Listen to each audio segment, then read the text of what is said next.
Şu anda makine ekliyoruz aracımıza. Sistemli olarak. Şöyle makine. Yukarıya dikkat edelim.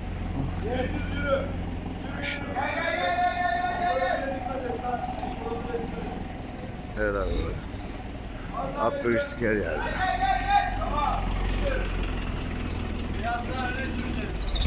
Yok burası iyi. İleri mi geldi? Yok oraya gerek yok. Neye geliyor? Brandaya geliyor. Fazla şey yapma, brandaya girer bu. Geç.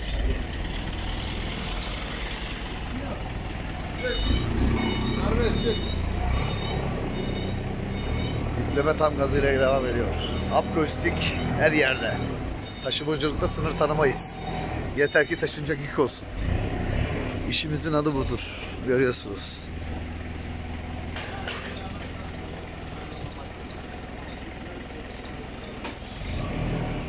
Kralsın.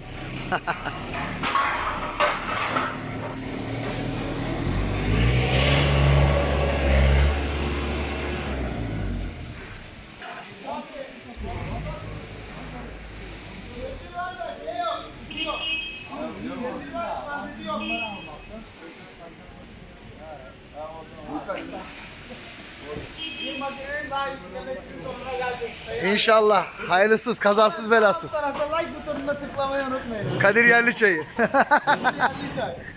Takip et ve beğen. Beğen. Kralsın. Neco. Biz kazanıyoruz. Aynen öyle. Alp Lojistik'le yollara devam. Aynen. Neymiş Alp Lojistik? Ne? Aklımızdık. Yollara devam. Aynen. Taşımacılık bizim işin. O senin işin. Benim. Senin destekleme. Yükleme de bizim işimiz. Aman. Okşar gibi yumurtayı kor gibi yumurtlayın.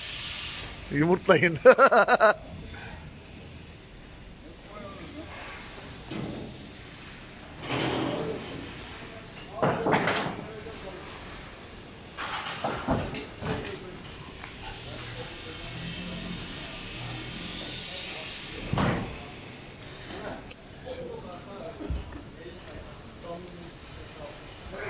Onu gergin sarmayın.